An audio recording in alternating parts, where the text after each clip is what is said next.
Ed Leedskalnin, a man shrouded in more mystery than most can comprehend. Little is known of his childhood aside from the fact that he was not wealthy and achieved only a fourth-grade education. Edward was somewhat of a sickly boy and often spent his time inside reading books. He dropped out of school because it, quote, bored him, but did develop a yearning for knowledge. At the age of 26, he was engaged to Mary Agnes Scuffs, a girl 10 years younger than him. She was referred by Leedskalnin as his, quote, sweet 16. However, the engagement was broken by Agnes and left Leedskalnin broken-hearted. He left his home country and traveled from Latvia, which has a very strong Masonic background dating back to the mid-1700s, to America, in which he worked in New York and Canada doing carpentry work and things of that nature. After contracting a case of tuberculosis up north, Leedskalnin moved to the warmer climate of Florida around 1919. Now, most cases of tuberculosis were incurable at this time, but Ed miraculously got over the disease with what he called celestial healing. He was given a small piece of unfarmable land in Florida City, and over the next 20 years, Leedskalnin mysteriously constructed and lived within a massive coral monument he called Rock Gate Park, of which he dedicated to the girl who had left him many years before. Now, the failed marriage and Agnes herself are very questionable due to the relation to the term Sweet 16, which Ed used frequently. It's thought to have had an alternate, more in-depth meaning, and speculated most of Ed's stories were actually riddles and codes for those that he would tell them to.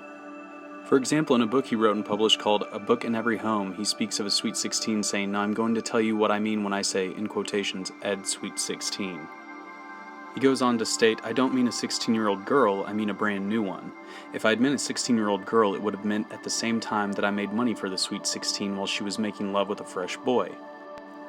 These are considered to be coded words used, and Ed kept every left page in the book blank for anyone to attempt to write out equations or the answers to these riddled sentences. Moving onward, when people asked Leedskalnin how he moved all the stones by himself, he refused to give over his methods and would only reply to whoever is asking with the exact same statement. "I understand the laws of weight, leverage, and gravity, and I know the secrets of those who built the pyramids." Leedskalnin's book, Magnetic Current, explains his theories on the interaction of electricity, magnetism, and the body. Now, I own a copy of this book, and all I can say is that I hope you have the IQ of the top 99% of people in this world, because it is unbelievably hard to comprehend. I've learned from reading it that it's much more understandable if you can think of what he's saying visually instead of just formulas and on paper cause and effect. Ed claimed that all matter, down to the subatomic levels and beyond, were being acted upon by what he called, quote, individual magnets. He also claimed that scientists of his time were looking in the wrong place for their understanding of electricity, and that they were only observing one half of the whole concept with, quote, one-sided tools of measurement. Now that we have somewhat of a foundation of who Ed Leedskalnin was, I can go into the subject at hand, which is the relation between what I would consider one of the most obvious and blatant displays of symbolism related to the system Ed used in the creation of what is now known as the Coral Castle, the Norman Hall in the Grand Masonic Lodge of Philadelphia.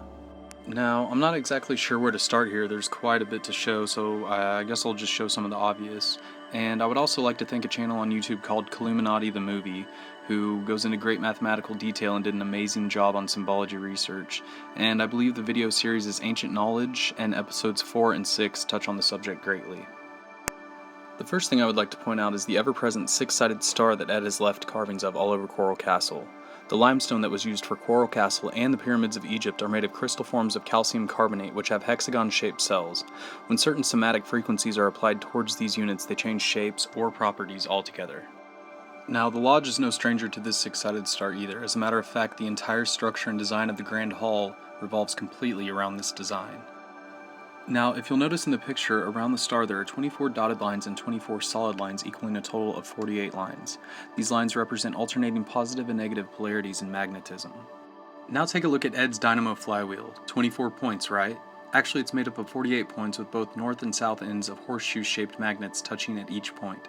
24 north and 24 south, just like the dotted and solid lines depicted in the Lodge.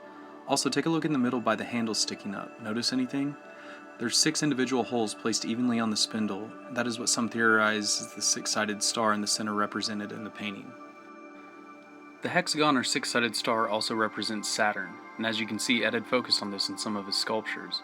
The frequencies that Saturn, the planet itself, produce are almost the exact same as the somatic frequencies I mentioned earlier.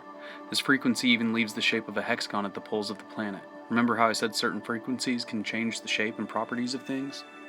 You can see here in the fountain at Coral Castle, Ed has designed a pond representing Saturn with a hexagon in the center and its 2 moons. Now there's a whole lot about Saturn and its followings that would take me far too long to delve into, and it's also become something that I don't exactly agree with, so I'm mainly showing you this connection to solidify the idea that certain frequencies are the keys to all of this.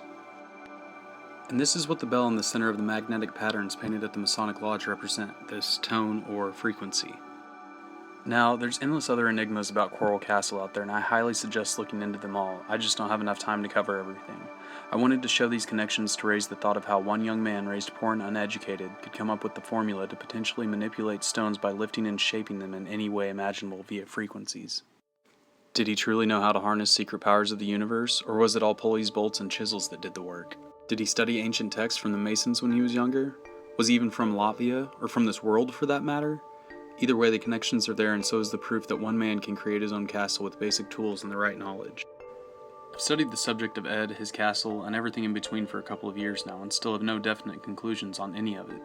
He clearly had some ties with the stonemasons. Clearly, he knew whatever secret is coded within the walls of the Norman Hall, and the list goes on. It has been said he was seen levitating stones with his bare hands and even had reversed his own body polarities and was forced to wear metal shoes under a chicken wire ceiling while in the castle to keep from floating away. Needless to say, this subject is a huge rabbit hole to go down and full of far more mystery than anything that I stated in this video. So I hope you like this video, and thank you so much for watching, and I'll be back next week with some new fun stuff for you guys.